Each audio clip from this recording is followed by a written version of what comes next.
인증평가 일정부터 빠르게 한번 봐보도록 할게요. 내년 1월 28일부터 신청 접수가 시작이 됩니다. 그리고 2월 14일까지 마감이네요. 2월 14일까지 자체평가 보고서라고 해서 기관당 한 20페이지, 25페이지 정도의 보고서를 작성을 하신 후에 이제 업로드를 하시면 되는 건데요. 지금 아마 훈련기간 설립조차 안 하신 분들이 조금 계신 것 같아요. 문의도 많이 오는 걸 보니까.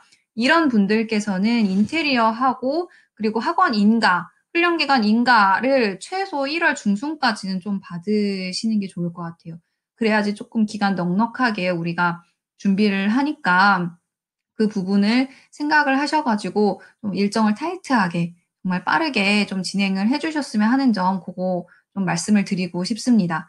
그렇게 14일까지 업로드를 완성을 하게 되면요. 완료를 하게 되면 그 다음에 1차 기관 건전성 평가라고 해서 뭐 기관 평가, 신용평가라든지 그런 것들을 좀 봐요. 그럼 그거는 이제 충분히 합격을 하셔야 되고 그게 넘어가게 되면 3월 말부터 현장 평가가 시작이 됩니다.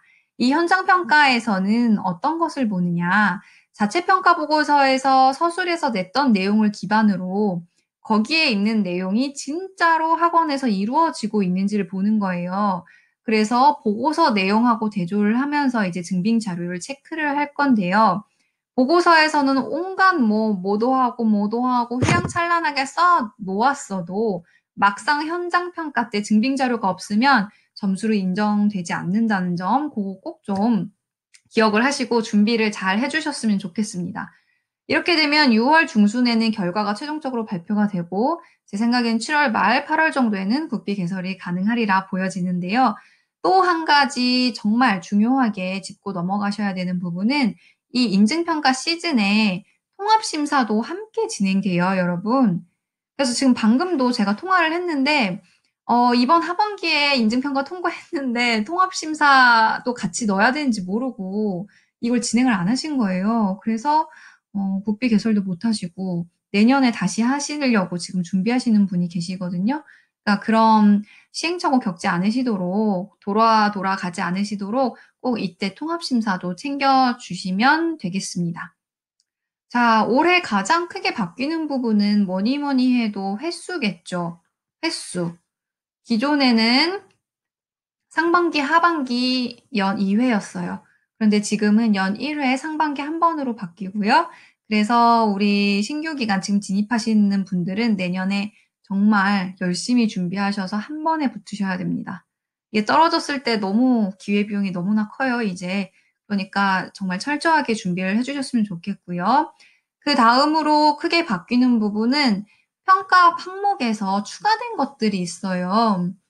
예전에 19년도까지는 이런 항목이 없었는데 지금 추가가 되었고 그 내용이 뭔가 하니 훈련 교강사 부분이 있거든요. 요 훈련 교강사가 시간 강사 말고 이제 전임 강사 기준으로 해서 직업 훈련 교사 자격 취득자를 우대를 해주겠다는 점, 그리고 두 번째로는 능력개발교육원에서 진행하는 보수교육 참여 실적을 확인하여 우대를 해주겠다는 점, 요 두 가지가 크게 변경이 되었습니다. 신규 기간 같은 경우에는 이 두 가지 항목에서 어떤 포지션을 취해야 되냐면요. 사실은 직업훈련교사는 경력도 조금 많아야 되고 자격도 까다롭고 뽑는 인원도 별로 없습니다. 그리고 이번에 신규로 가장 빠르게 이제 취득할 수 있는 날짜가 내년 3월부터 시작이에요. 그러니까 사실상 요거는 지금 준비한다고 해도 내년 인증평가 때 반영이 될 수가 없어요. 그래서 신규 기간 같은 경우에는 사실상 요 지표는 조금 어렵다는 거, 그거는 그냥 감안을 하시면 될 것 같고요. 요게 어렵지만 대신에 이 보수교육 같은 경우에는 충분히 우리가 실적을 쌓을 수 있습니다. 이 보수교육은 능력개발교육원이라는 곳에서 여러 가지 교육을 진행을 하고 있는데요. 그중에 꼭 보수교육이라고 써져 있는 교육만 들으셔야 돼요. 간혹 다른 교육들 듣고 오시는 분들도 계셔가지고 요 교육만 인정을 해주니까 이 보수교육 꼭 들으시길 바라겠습니다. 정부의 취지는 이제 점점 조금 국비에 대한 장벽을 좀 높이고 있는 추세예요. 아무래도 기준도 까다로워지고 있고요.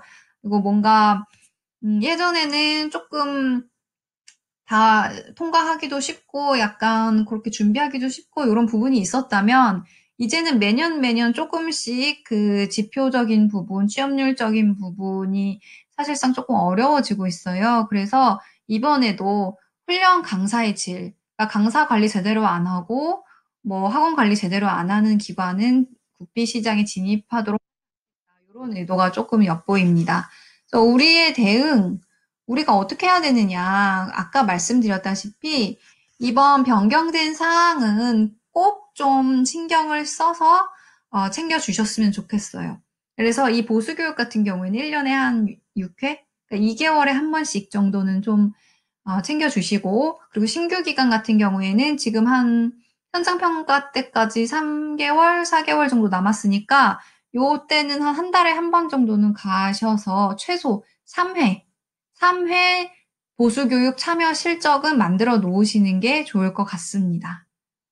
요 보수교육 관련해서는 제가 블로그에 조금 더 관련된 정보를 써 놓을 테니까 그거 참고하시면 좋을 것 같아요.